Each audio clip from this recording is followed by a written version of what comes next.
Hey there, Scorpio Sun, Scorpio Moon, Scorpio Rising. It's Maggie. Welcome to Moon Directed, where we work with the energy to see how we can best utilize it to move our life forward in the most positive way possible.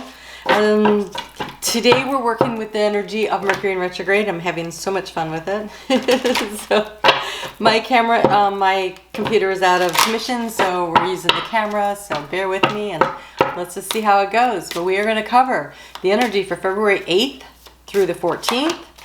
That's Valentine's week. Lots going on with Venus this week. Lots going on with you in the Sacral Chakra. The Sacral Chakra is the overall energy for the week. Sacral Chakra is creativity. It is it's sex. It is that. It's something else that I'm trying to think of and I can't.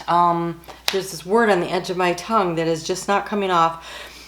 So empowerment. It is empowerment. It is the empowerment that comes from within you. It is your self-belief system. It is your value. It's your self-esteem, your self-worth. It's the value system, which is pretty much what Venus rules, is self-value, self-esteem in relationships and in material goods. And so Scorpio, there's a lot of energy around this for you this week that's happening. So let's get into what's happening all over. So we have the moon starts out in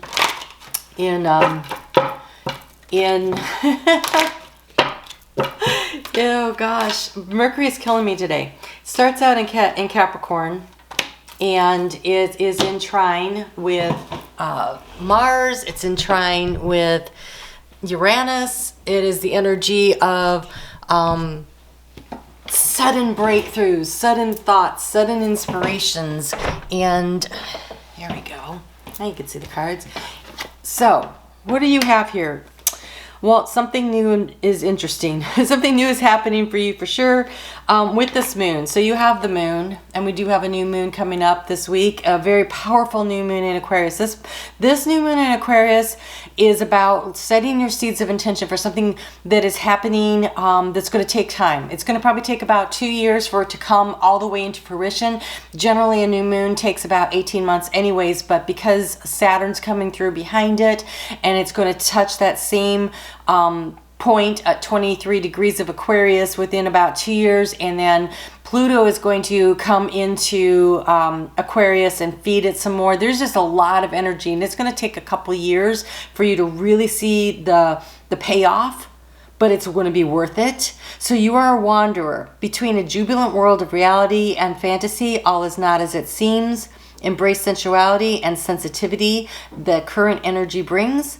This heightened emotions may not be stable, so avoid making big decisions at this time. So the energy of the moon is a big play, but you have new journey and new beginning. So there's a big, huge new opportunity coming in for you. So we have Venus is in Saturn, and she is also going to be she's in Aquarius conjuncting Saturn, and in a sextile with Chiron in Aries, which is about making a choice, a decision about the structure that you're going to build around the things that you value, around self-value. And there's this healing energy that comes with it. And Mercury is in retrograde, no kidding, and it's going to conjunct with the sun. All this is happening on Monday, and so there's this need to kind of like focus. There's going to be a spotlight on what it is that you're going to need to communicate to others and to yourself that's going to create and bring the healing in. And then the moon is going to conjunct with Pluto at 12:22 p.m. 12:22 p.m. on Tuesday Eastern time. And then the moon doesn't move into Aquarius until 8:20. And so that 8 hours, actually the moon is void of course. And during a void of course moon, that is your opportunity to really pull your energy in, to redirect it into something like meditation or contemplation. A great time to organize and release things that do not serve you. It's a creative energy. It's an energy that really you could use to help you to lay down the seeds of intention, to really firm that up, put it in writing, what it is that you are trying to create and manifest, that you're trying to bring in over the course of the next 2 years, basically. And so what is it? This is a big, important decision that requires all of the emotional, the respect that you can give it. So, here we are with this moon in Aquarius, and at this point it's about finding the peace within, and you have emerging into grace. I open my soul to grace. So spending that time in meditation, thinking about where it is that you want to go, what it is you want to do, what do you want to bring in, how do you want your life to look, and how do you want to feel? How do you want to feel 2 years from now? If it's a relationship that you're looking for, it's not the particular relationship with a particular person. You don't be that specific. Be instead, I want to be in a committed, loving relationship where I am free to express myself and I am open to receiving the expressions from other people, and it is collaborative and it is supportive and it's trust built. Whatever it is that you're looking for, think about the larger landscape of what you want it to look like and feel without trying to drill down into it's this person or that person. But what is it that you're looking for? If it is a job, if it is something you're trying to bring in, but this is in your home space, and so maybe it is a job that allows you to spend more time at home or something like that. This is what you ask for. This is what you decide. And it really, when you're doing a new moon intention, I really don't want to take that many, is that right? When you're doing a new moon intention, it's important that you write down what it is that you're trying to get, what you're willing to release, and what are you grateful for that you already have. By counting your blessings, you raise your vibrational energy. By focusing on what you want, not on what you don't want, that allows this energy to come in. Focus on what you want, not what you don't have. Okay, so yes, I usually don't with new moons talk about what you need to release, but you have. What do you need to release? So what do you need to release? Is it an idea that it has to look just like this? Is it an idea that you've built walls around your heart and you need to release some of the control and allow there to be a flow and a give and a take in conversation? What do you need to release in order? What is your pride? Because don't let pride get in the way. Sometimes we're so afraid of speaking up and speaking our heart because what if we're rejected? Okay, so the thing is that if you don't speak up, if you don't say what you're thinking and what you're feeling, how do you know you wouldn't be accepted? And so it's a risk reward. But if that person or that job opportunity or that whatever it is that you want says this isn't for me, that doesn't mean that there isn't something for you. It means that isn't for you. That person, that situation, that job, that place you want to live, that's not for you. But it doesn't mean that. What it does is it closes that door for you so that you know, okay, not that door, there's all these other doors. You have prosperity lies ahead, new moon in Taurus. There's no reason, that by the way is your partnership house. So there's no reason to get stuck in the energy of what you can't have. Instead, think about what you want. And don't, and a no is just, oh gosh,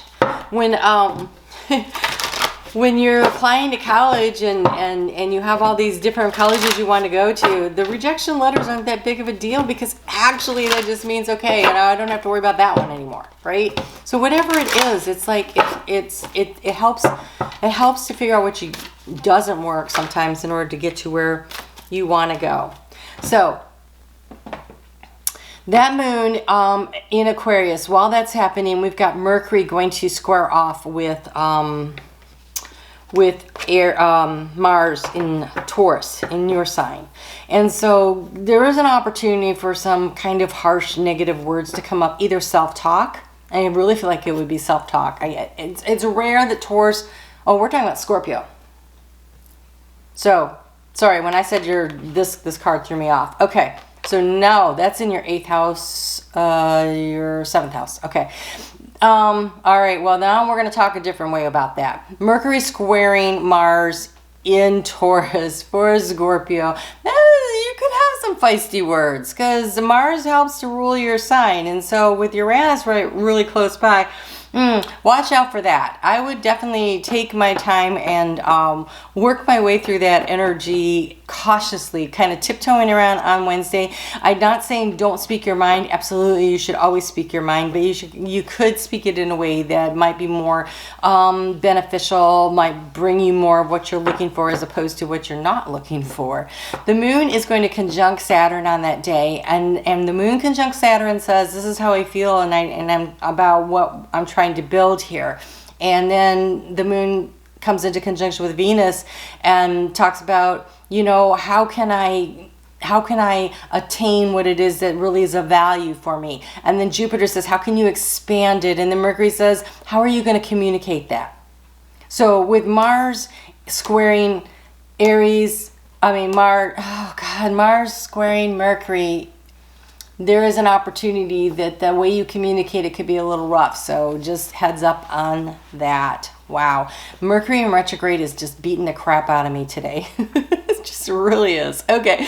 So then on Thursday, Venus is going to conjunct Jupiter at 10 a.m. Eastern Time. Venus conjuncting Jupiter. This is why this new moon is so potent. And plus there's a couple really important asteroids that are at play. This new moon is super important. Do not miss the opportunity to sit down and write down what it is that you want and to start planning the next couple of steps. Action will be required by the end of this week. So, new moon happens at 2:05 p.m. and it is actually, the new moon in Aquarius is happening at 23 degrees. So check your chart. What do you have going on at 23 degrees of Aries? That part is going to be very highlighted over the next 2 years. And what do you have that might be an aspect to it? So in something in a fixed sign would be like Taurus or Scorpio. And Leo or yeah. So kind of look to see, those will be kind of tough things. Other fellow air signs, if you have something in Libra or Gemini, that can be very beneficial. So just check and see what's going on with that. So that is the Chinese New Year. It is the metal ox. So this is about also manifesting, and Venus at play with Jupiter is also about manifesting in the 3D world, in the material realm, as well as in the relationship realm. So kind of what matters to you is where that's at. So the moon's going to move into Pisces at 2:23 a.m. on Friday.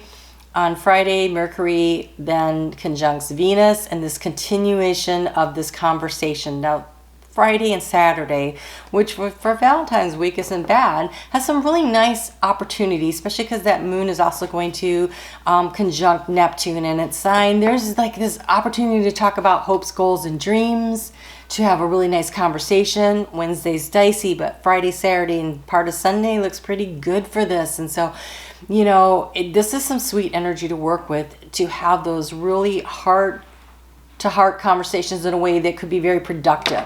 So there's a necessity to accept the situation for what it is, and also be willing to accept the guidance and the help from spirit as you're working your way through this. And there's a realization that there is something that you are reaching for. There's something through the keyhole that you really want to obtain. And so the steps to really get there, to really focus in on that, is to go ahead and write it down. Okay, so let's see what you have here. First, you have enjoy the journey. And you have new beginning and journey, so you're just starting on this, and it's going to take a couple of years to manifest what you want. So enjoy the journey, stay present and flexible. Many changes are going on for you and around you. These changes are not only good but necessary. Bring your awareness into the now rather than focusing on the past or the future. You have persistent drive. Okay, it's a journey. Stay where you are in every moment, enjoying the next step and paying attention, but you're going to be consistent because Saturn's involved. Consistent, disciplined action is going to be required in order to bring this to fruition. So, see what you desire and move toward the goal. It is time to zero in on your purpose. Use your intuition and instincts to guide you for the optimal outcome. You have replacing what was lost. You have the starfish here. And the starfish, when it loses an arm, it gets another one back. It regenerates. Much like you, Scorpio, rising from the ashes. You now have the opportunity to rejuvenate and start anew. New beginning, new journey. They're just really hammering this in. Create with a new perspective or outlook. This card may also indicate abundance is on the horizon. That never sucks. And then the gift of neutrality. Balance is at work in your life. Yin and yang are opposites in energy, but reside side by side to create the gift of neutrality. Try to take a higher perspective and see things from a little bit of a distance, and understand that oh gosh, if you could step back from whatever is going on and stay neutral and observe, you will see that things are like in motion. It's almost like the pieces are falling into place if you can give it the chance. On Sunday, the moon moves into Aries at 10:54 a.m. Eastern Time. And this is the one I really want to encourage you to take an action step. If you're applying to a college, fill out an application. If you're looking for a job, fill out an application. If you need to talk to someone to reconcile a situation, make the phone call. You know, do you need to send an email? There's something that needs to go on in order to create the growth. In order to create the growth in this situation. So, I know I'm talking really fast, but my camera cuts out at like 17 and a half minutes, and I'm not used to that. All right, so you have gray. Endings are inevitable. There's a need to release what's not working so that you can start. It's an end of a cycle. It's for the beginning of the new cycle. There's a need to just, you know, understand that this is a 2-year process. And if you could step back from it and see what's coming for you, then you will be fine. Okay, so the Chinese fortune cookie card that I got, because it's the Chinese New Year, says burnout. Your hard work will see results, but your health needs to be maintained. So check in with a doctor, dentist, health professional, and try to maintain a healthy lifestyle. So while you're being persistent, don't neglect your personal health. Take downtime when you need it. Be good to yourself. You know, sleep when you need to. Work hard when you need to. Believe in yourself. Believe in what you value. Things are going to be fine. They're just going to take a little bit of time. They're just going to take a little bit of time. All right, Scorpio, this autofocus. All right, you guys take good care. I will talk to you soon. If my videos all upload and everything works, I'm going to try to do the divine masculine and feminine for next week, and then hopefully my computer will be fixed because I kind of miss it already. All right, you guys take good care and write down what you want. It's the beginning of a journey, and it's an opportunity to build something new for yourself. So go get it. All right, you guys take care.